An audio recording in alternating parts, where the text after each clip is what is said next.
এরপর আবার আল্লাহ সুবহানাহু ওয়া তাআলা বনু ইসরাঈলের ঘটনার মধ্যে ফিরে আসলাম। এখন যে ঘটনাটা বলা হবে ২ টা ঘটনা। ১ম ঘটনাটা আগেই আমরা দেখেছি, শুনেছি আগেই, এবার এটার উল্লেখ পাচ্ছি। এটা আল কোরআনে আমার জানা মতে ৩ জায়গায় আছে।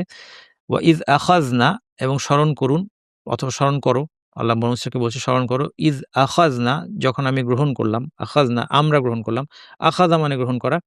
আখাযনা মানে আমরা গ্রহণ করলাম। মিসাকাকুম, মিসাক মানে অঙ্গীকার, পাকাপোক্ত অঙ্গীকার। তোমাদের, তোমাদের থেকে অঙ্গীকার নিলাম। ওয়া রাফা'না, রাফা'না শব্দের অর্থ হচ্ছে তুলে ধরা। রাফা'a মানে তিনি তুলে ধরেছিলেন, রাফা'না আমরা তুলে ধরেছিলাম। আল্লাহ বলছেন রাফা'না ফাওকাকুম, ফাওকা মানে উপরে, কুম মানে তোমাদের উপরে কি তুলে ধরেছিলাম? তুরকে তুলে ধরেছিলাম। তুর জিনিসটা কি?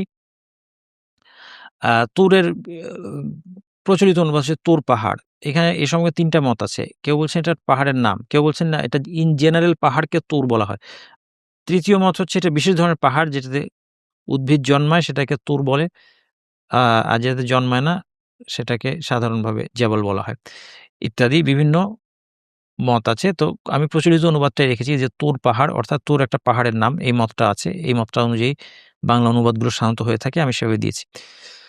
তোমাদের উপর তুর পাহাড়কে তুলে ধরে বললাম, খুযু, তোমরা গ্রহণ করো, তোমরা আঁকড়ে ধরো। মা আতাইনাকুম, ওই জিনিস যা আমি তোমাদেরকে দিয়েছি। আতাইনা, আতা, আতা মানে দেওয়া, আতাইনা মানে আমরা দিয়েছি, কুম তোমাদেরকে দিয়েছি। বিকুওয়াতিন, কুওয়া মানে শক্তি, শক্তির সাথে মানে শক্তভাবে আঁকড়ে ধরো। ওয়াযকুরু, এবং তোমরা স্মরণ করো, মা ফিহি, এর মধ্যে যা আছে, অর্থাৎ তাওরাতের কথা বলা হচ্ছে। যে তাওরাত তোমাদেরকে দিলাম, এই তাওরাতকে তোমরা আঁকড়ে ধরো, এর অঙ্গীকার দাও। ওয়াজকুরু মা ফিহি, এবং এর মধ্যে যা আছে সেটা স্মরণ রাখো। লাআল্লাকুম, তোমরা যেন তাত্তাকুন, তাকওয়ার অধিকারী হতে পারো। অর্থাৎ তোমরা যদি এই তাওরাতকে আঁকড়ে ধরো শক্তভাবে, তাহলে তোমরা তাকওয়ার অধিকারী হতে পারবে। তাহলে এই ঘটনাটা কোন জায়গায় আপনারা দেখেছেন? ফেরাউন কবল থেকে মুক্তি, তারপরে তাওরাত লাভ, এবং সেই সময় তারা বাছুর পূজায় লিপ্ত হলো। তারা বাছুর পূজা থেকে তওবা আল্লাহ গ্রহণ করলেন। এরপর তাদেরকে যখন তাওরাত ধারণ করতে বললেন, তারা অস্বীকার করল। শেষ পর্যন্ত পাহাড় তুলে ধরে আল্লাহ সুবহানাহু ওয়া তাআলা তাদের মাথার উপর ফেরেশতারা ধরলেন, এবং তাদেরকে ভয় দেখানো হলো, যদি তোমরা গ্রহণ না করো তাওরাতকে, তোমাদেরকে পাহাড় চাপা দেওয়া হবে। তখন তারা রাজি হলো এবং অঙ্গীকার নিল তাওরাত মেনে চলার। এই ঘটনাটা আমরা আগেই বলেছি, আর বেশি কথা বলব না।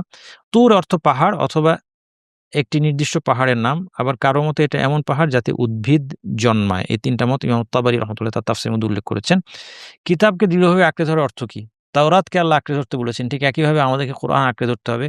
এজন্য দৃঢ়ভাবে খুযু মা আতাইনাকুম, তোমাদেরকে যা দিয়েছি, অর্থাৎ এই তাওরাত বিকুওয়া, শক্তভাবে আঁকড়ে ধরার অর্থ কি?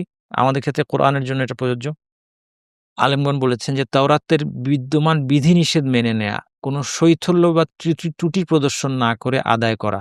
আদায় করতে যথেষ্ট ইজতিহাদ, কোরআন মেনে চলার উপরে স্ট্রাগল করা, হুম?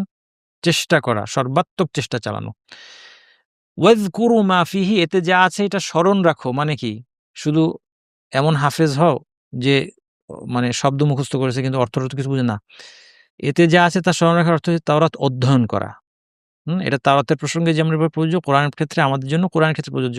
এ থেকে শিক্ষা নেওয়া, এ নিয়ে চিন্তা ভাবনা করা। এগুলো সব আলেমদের কথা, আমি বানাই নাই একটাও। এর রক্ষণাবেক্ষণ করা এবং এর শিক্ষা অনুযায়ী আমল করা। তাহলে এখান থেকে আপনি বুঝতে পারবেন। আলেমদের এই কথাগুলো থেকে বুঝতে পারবেন যে কোরআনের সাথে আমাদের আচরণ কি হতে হবে আর আমরা কি আচরণ করছি। আমাদের কোরআন ব্যবহার কি?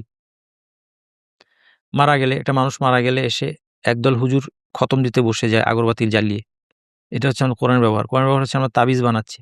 কোরআনের ব্যবহার হচ্ছে আমরা কোরআন শোকেসে সাজিয়ে রেখেছি। আমাদের মধ্যে সবচেয়ে বেস্ট যারা, তারা হচ্ছে রমজান মাসে হয়তো কোরআন একবার খতম দেয় বাস।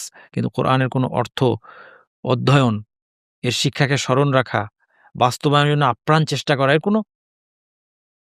কোনো কিছুই আমাদের জীবনে নাই। কারণ জানি না কোরআনের মধ্যে কি আছে। আলহামদুলিল্লাহ, আপনারা যারা আমার সাথে এই বাসে উঠেছেন, আপনারা এখন অনেক কিছু জানতে পারছেন। আলহামদুলিল্লাহ। তাও এটা খুবই কম। কিন্তু আলহামদুলিল্লাহ কম হইলেও কিছু আমরা জানতে পারছি। কোরআনের মধ্যে কত মণিমুক্তা রয়ে গিয়েছে আমাদের জন্য, কত শিক্ষা।